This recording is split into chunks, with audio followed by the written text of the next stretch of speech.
सो hi guys, आज हम solve करेंगे स्ट्राइवर्स एसडी शीट का डे 1 का 5th क्वेश्चन, जिसका नाम है sort and arrays of zeros ones and twos. तो एक बार देख लेते हैं क्वेश्चन क्या बोल रहे हैं, उसके बाद इसकी अप्रोच सोचते हैं। हाँ, तो एक बार मैं इसका कोड रीसेट कर देता हूँ। Given an array nums with n objects coloured red, white और blue, sort them in place so that the object of the same color are adjacent with the colors in the order red, white and blue.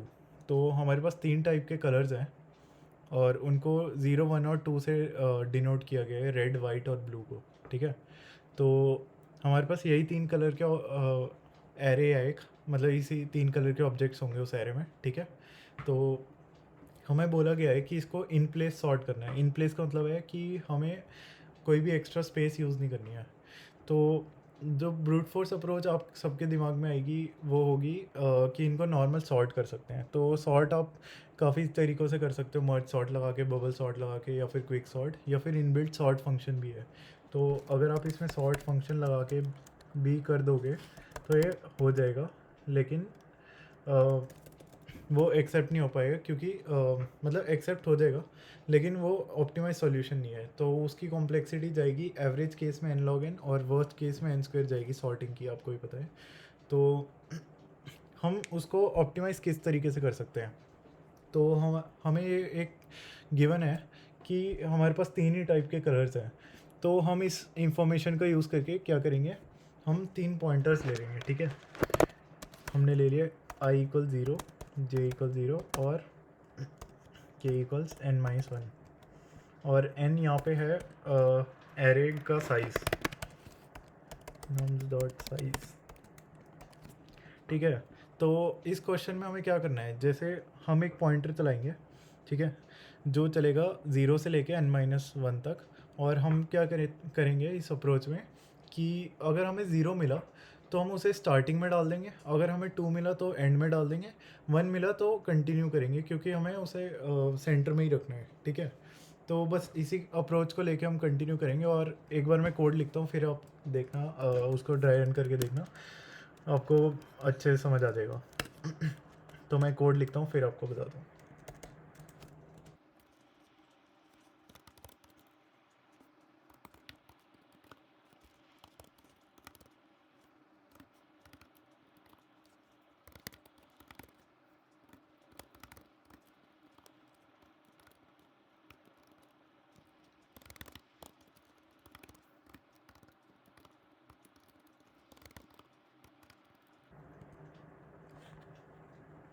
ठीक है, तो इतना ही code था इसका, बहुत basic सा। एक बार ट्राई कर लेते हैं कि ये चल रहा है या नहीं।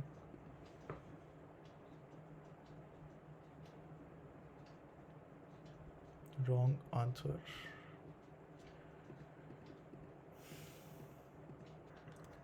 हाँ, तो मेरे को गलती समझ आ गई, हमने यहाँ पे स्वैप करना भूल गया है, नम्स के और नम्स जे को। अब देख लेते हैं, तो सबमिट करके भी देख लेते हैं एक बार। ठीक है, तो अब मैं आपको समझाता हूँ हमें इसमें कर क्या रहे हैं। अगर हमें 0 मिल रहा है एरे में कहीं पे भी ट्रेवर्स करते हुए, तो हम उसको स्टार्टिंग में स्वैप कर देंगे। स्टार्ट जो भी आई है, आई हमारे स्टार्टिंग का पॉइंटर है, आई 0 पे है और के एंड पे है। ठीक है, तो हम स्टार्टिंग में स्वैप कर देंगे जेथ पॉइंटर को, क्योंकि वो 0 है और 0 हमें स्टार्टिंग में चाहिए। ठीक है सारे, तो हम स्वैप करने के बाद आई को भी इंक्रीमेंट कर देंगे, जे को भी, क्योंकि जे जहाँ पे अभी था उसका काम हो चुका है, तो हम नेक्स्ट पे जाएंगे। और आई भी इंक्रीमेंट कर देंगे, क्योंकि उस पोजीशन पे हम 0 डाल चुके हैं। ठीक है, और अगर हमें नम्स जे 1 मिल रहा है तो हम सिंपली नेक्स्ट एलिमेंट को चेक करें, क्योंकि वो ऑलरेडी सेंटर में ही है। ठीक है, और अगर हमें नम्स जे इक्वल टू 2 है, ये एल्स कंडीशन तो अभी चलेगी, तो हम क्या करेंगे, के पॉइंटर हमने एकदम एंड में रखा हुआ है, हम नम्स के को नम्स जे से स्वैप कर देंगे, और क्या होगा कि जो 2 वाला एलिमेंट है वो एंड में पहुंच जाएगा। ठीक है, और फिर हम के को माइनस माइनस कर देंगे, क्योंकि वो पोजीशन हम यूज़ कर चुके हैं, हम चाहते नहीं हैं उसको फिर से डिस्टर्ब करना। तो बस इतनी सी अप्रोच थी, और ये क्वेश्चन काफ़ी इजी सा था। ठीक है, और बाकी अगर आपको और भी क्वेश्चंस देखने तो मेरी प्लेलिस्ट चेकआउट कर सकते हो। मैंने अभी तक 4 क्वेश्चंस और करा चुका हूँ, बाकी भी आते रहेंगे। आप सब्सक्राइब कर सकते हो चैनल को। Thank you.